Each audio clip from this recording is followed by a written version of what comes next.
பைரவரும் பூபதியும். பொன்னன் சிறிதும் சத்தம் செய்யாமல் மரங்களின் இருண்ட நிழலிலேயே நடந்து சாலை அருகில் சென்று ஒரு மரத்தின் மறைவில் நின்றான். சித்திரகுப்தா, எங்கே மகாபிரபு என்று மாரப்பன் கேட்டது பொன்னன் காதிலே விழுந்தது. பிறகு பின்வரும் சம்பாஷணை நடந்தது. ஐயனார் கோவிலில் இருக்கிறார். என்னை இங்கே இருந்து உங்களுக்கு வழிகாட்டி அழைத்து வரும்படி சொன்னார். ஆமாம், அவன் எங்கே? எவன்? அவன்தான், பல பெயர் கொண்டவன். ரத்தின வியாபாரி, தேவசேனன், உம்முடைய தாயாதி என்று குள்ளன் கீச்சு குரலில் சிரித்தான். அவனா என்று மாரப்பனும் பெருங்குரலில் சிரித்தான். அந்த நள்ளிரவில் அவர்கள் இருவரும் சிரித்த சிரிப்பின் ஒலி பயங்கரமாக தொனித்தது. மரங்களில் தூங்கிக் கொண்டிருந்த பட்சி ஜாதிகளை எழுப்பிவிட்டது. சில பறவைகள் சிறகுகளை அடித்து கொண்டன. வேறு சில பறவைகள் தூக்க கலக்கத்தில் பீதியடைந்து தீன குரலில் சப்தித்தன. அவன் பத்திரமாயிருக்கிறான், நீ கவலைப்படாதே. அடே, அன்றைக்கு அந்த ரத்தின வியாபாரிக்கு வழிகாட்டி கொண்டு போனாயே, அந்த மாதிரி தான் எனக்கும் வழிகாட்டுவாயோ என்று கூறி மாரப்பன் மறுபடியும் உரத்த குரலில் சிரித்தான். சித்திரகுப்தன் கூறிய மறுமொழி பொன்னன் காதில் விழவில்லை. மீண்டும் மாரப்பன், ஓஹோ, எனக்கு வழிகாட்டி அழைத்து வர சொன்னாரா? எங்கே, அழைத்து போ பார்க்கலாம் என்று சொல்லி தன் கையில் இருந்த சவுக்கை சடீரென்று ஒரு சொடுக்கு சொடுக்கினான். சவுக்கின் நுனி சித்திரகுப்தன் மீது சுளீரென்று பட்டது.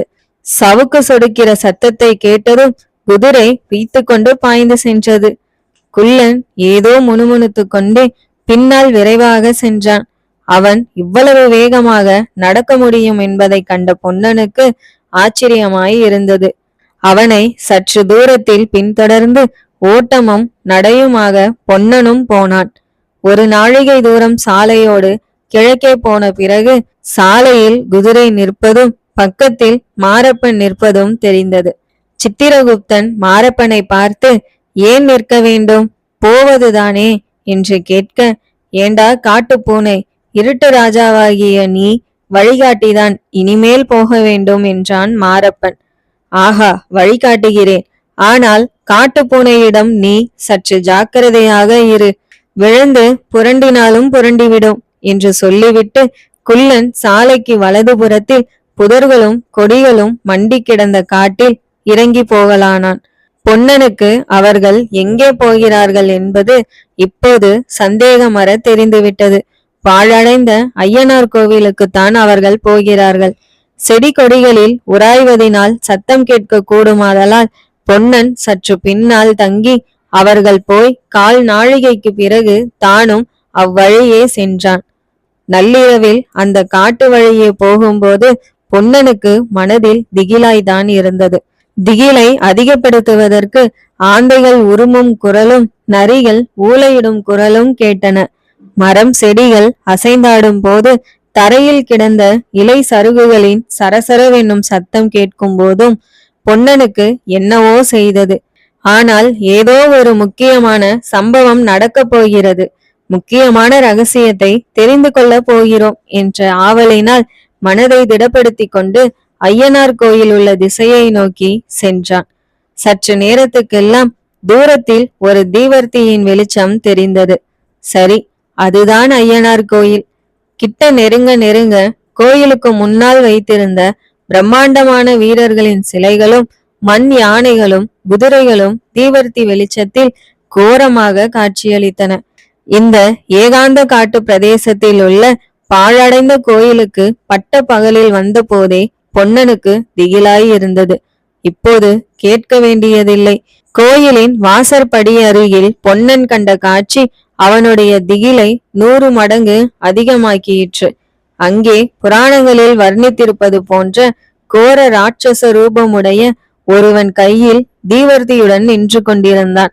அவனுக்கு பக்கத்தில் நெடிய கம்பீர உருவமும் வஜ்ர சரீரம் கொண்ட மகா கபால பைரவர் நின்று கொண்டிருந்தார். தீவர்த்தியின் சிவந்த ஒளியில் அவருடைய நெற்றியில் அப்பியிருந்த சந்தனமும் குங்குமமும் இரத்தம் மாதிரி சிவந்து காட்டின. அவருடைய கழுத்தில் தொங்கிய கபால மாலை பொன்னனுக்கு குலை நடுக்கம் உண்டாக்கியிற்று. அவன் நடுங்கிக் கொண்டே கோயிலுக்கு பின்புறமாக சென்று கோயில் வாசற்படிக்கு அருகில் இருந்த பெரிய வேப்ப மரத்துக்கு பின்னால் மறைந்து கொண்டு நின்றான். அதே சமயத்தில் சித்திரகுப்தனும் மாரப்பனும் மகா கபால பைரவரின் முன்னால் வந்து நின்றார்கள். மகாபிரபோ என்று மாரப்பன் பைரவருக்கு நமஸ்கரித்தான். சேனாதிபதி, மாதாவின் ஆக்ஞையை நிறைவேற்றினாயா? பலி எங்கே என்று கபால பைரவரின் பேய்குரல் கேட்டது. அந்த குரல் மகேந்திர மண்டபத்தின் வாசலில் அன்றிரவு கேட்ட குரல். ஏற்கனவே பய பிராந்தி அடைந்திருந்த பொன்னனுடைய உடம்பில் மயிர்கூச்சு உண்டாக்கியிற்று. அடி தொண்டையிலிருந்து அதற்கும் கீழே இருதய பிரதேசத்திலிருந்து வருவது போல் அந்த குரல் தொனித்தது. எனினும் உரத்து பேசிய மாரப்பனுடைய குரலை காட்டிலும் தெளிவாக அக்குரல் பொன்னனுடைய செவிகளில் விழுந்தது. கபால பைரவரின் கேள்விக்கு மாரப்பன், மகாபிரபோ, பலி பத்திரமாய் இருக்கிறது என்றான். எங்கே? ஏன் இவ்விடம் கொண்டு வரவில்லை? காளி மாதாவின் கட்டளையை உதாசீனம் செய்கிறாயா சேனாதிபதி? இல்லை இல்லை மகாபிரபோ, இன்று சாயங்காலம்தான் இளவரசனை கைப்பற்ற முடிந்தது. உடனே இவ்விடம் கொண்டு வருவதில் பல அபாயங்கள் இருக்கின்றன பிரபோ. அந்த ஓடக்காரன் இங்கேதான் இருக்கிறான். இதை கேட்டதும் மரத்தின் பின்னால் மறைந்து நின்ற பொன்னனுக்கு தூக்கி வாரி போட்டது. அவனுடைய அடிவயிறு மேலே நெஞ்சுக்கு வந்துவிட்டது போல் இருந்தது. மாரப்ப பூபதியின் அடுத்த வார்த்தையினால் அவனுக்கு கொஞ்சம் தைரியம் பிறந்தது. அவனை கைப்பற்ற முடியவில்லை. சக்கரவர்த்தியின் மகள் குறுக்கே நின்று மறித்தாள். மகாபிரபோ, குந்தவி தேவியும் இன்னும் இங்கேதான் இருக்கிறாள். இளவரசனை தப்புவிப்பதில் முனைந்திருக்கிறாள். ஆகையால் நாம் ரொம்பவும் ஜாக்கிரதையாக இருக்க வேண்டும். இல்லாவிட்டால் காரியம் கெட்டு போய்விடும். மகா கபால பைரவர் இப்போது ஒரு சிரிப்பு சிரித்தார். அந்த வேளையில் அந்த பயங்கர தொனியானது நாலா பக்கமும் பரவி எதிரொலி செய்த போது பல நூறு பேய்கள் ஏக காலத்தில் சிரிப்பது போல் இருந்தது. சேனாதிபதி, நீதானா பேசுகிறாய்?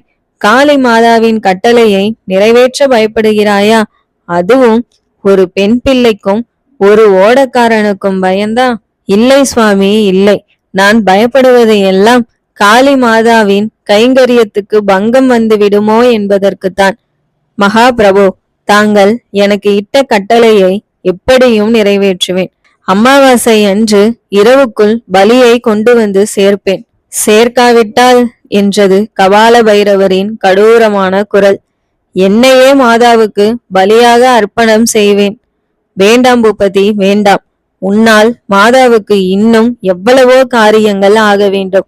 இந்த செழிப்பான தமிழகத்தில் மகாகாளியின் சாம்ராஜ்யம் ஸ்தாபிக்கப்படும் போது நீதான் பிரதம தலகர்த்தனாய் இருக்க வேண்டும். மகாபிரபுவின் கட்டளையையும் காளி மாதாவின் ஆணையையும் எப்போதும் சிறமேற்கொள்ள காத்திருக்கிறேன். மாரப்பா, மாதாவுக்கு உன் பேரில் பூரண கிருபை இருக்கிறது. மேலும் மேலும் உனக்கு பெரிய பதவிகளை அளிக்கப் போகிறார். இருக்கட்டும், இப்போது எந்த இடத்தில் பலியை கொண்டு வந்து சேர்ப்பாய்? அமாவாசை அன்று முன் ஜாமத்தில் பராந்தகபுரத்தை தாண்டி மகேந்திர மண்டபத்துக்கு அருகில் கொண்டு வந்து சேர்ப்பேன். அங்கே சாலை வழியில் தங்களுடைய ஆட்களை அனுப்பி ஏற்றுக்கொள்ள வேண்டும். ஏன் அந்த வேலையை எனக்கு கொடுக்கிறாய்?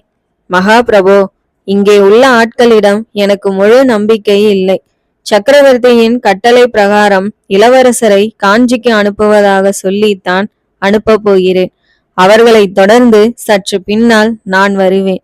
தங்களுடைய ஆட்கள் வந்து வழிமறித்து இளவரசரை கொண்டு போக வேண்டும். ஆனால் நான் அனுப்பும் ஆட்கள் அவ்வளவு அசகாய சூரர்களாய் இருக்க மாட்டார்கள். தங்களுடைய திருநாமத்தை சொன்னால் உடனே கத்திகளை கீழே போட்டுவிட்டு நமஸ்கரிப்பார்கள். அப்படியே ஆகட்டும் சேனாதிபதி. ஆனால் ஜாக்கிரதை. காளி மாதா அடுத்த அமாவாசை இரவில் அவசியம் பலியை எதிர்பார்த்து கொண்டிருக்கிறாள். இன்னொரு விஷயம் தெரிவிக்க வேணும் மகாபிரபோ. சீக்கிரம் சொல். பொழுது விடுவதற்குள் நான் ஆற்றை தாண்ட வேண்டும். இந்த ஓடக்கார பொன்னனை சில நாளாக காணவில்லை. அவன் மகாராணியை தேடிக்கொண்டிருக்கிறான் என்று தெரிந்தது. அவனை பற்றி அறிய நான் ஆள் விட்டிருந்தேன். நேற்றுதான் அவனை பற்றி தகவல் கிடைத்தது. பொன்னனும் இன்னொரு மனிதனும் குதிரை மேல் காட்டாற்றோடு கொல்லிமலை பக்கம் போனதாக என்னுடைய ஒற்றன் வந்து சொன்னான். ஓடக்காரன் இங்கே இருக்கிறான் என்றாயே? ஆமாம், இன்றைக்குதான் இங்கே வந்து சேர்ந்தான். அவ்வளவுதானே? பொன்னனுடன் போன இன்னொரு மனிதன் யார் தெரியுமா பிரபோ? யார்? தங்களுக்கும் எனக்கும் ஜன்ம விரோதிதான். என்ன? யார்? சீக்கிரம் சொல். பொய் ஜடாமுடி தரித்த அந்த போலி சிவனடியார்தான். இதை கேட்டதும் மகா கபால பைரவரின் முகத்தில் ஏற்பட்ட பயங்கரமான மாறுதலை பார்த்து பொன்னன் திகைத்து போனான். ஏற்கனவே கோரமாயிருந்த அந்த முகத்தில் இப்போது அளவில்லாத குரோதமும் பயமும் பகைமையும் தோன்றி விகாரப்படுத்தின. அதை பார்த்து ஐயோ என்று பொன்னன் அலறிய குரல் நல்ல வேளையாக பயத்தின் மிகுதியால் அவன் தொண்டையிலேயே நின்றுவிட்டது. கபால பைரவரும் சித்திரகுப்தனும் மாரப்ப பூபதியும் அங்கிருந்து கிளம்பி சென்றார்கள். தீவர்த்தி பிடித்து கொண்டு நின்ற ராட்சதன் அவர்களுக்கெல்லாம் முன்னால் போனான். சற்று நேரத்துக்கெல்லாம் தீவர்த்தி வெளிச்சம் மறைந்தது. கீழ் வானத்திலே இளம்பிறை சந்திரன் உதயமாயிற்று. அவர்கள் போய் கொஞ்ச நேரத்துக்கு பிறகுதான் பொன்னன் அங்கிருந்து கிளம்பினான். அவனுடைய உடம்பு மிகவும் தளர்ச்சி அடைந்திருந்தாலும் மனதில் ஒருவித உற்சாகம் ஏற்பட்டிருந்தது. விக்கிரம மகாராஜாவை இந்த நரபலிக்காரர்களிடமிருந்து தப்புவிக்கும் வழி அவனுடைய மனதில் உதயமாகி இருந்தது. மாரப்பனுடைய தந்திரம் இன்னதென்பது அவனுக்கு இப்போது ஒருவாறு புலப்பட்டது. இளவரசரை காஞ்சிக்கு அனுப்புவதில் பிரயோஜனமில்லை என்று மகா கபால பைரவரின் நரபலிக்கு அவரை அனுப்ப மாரப்பன் எண்ணியிருக்கிறான்.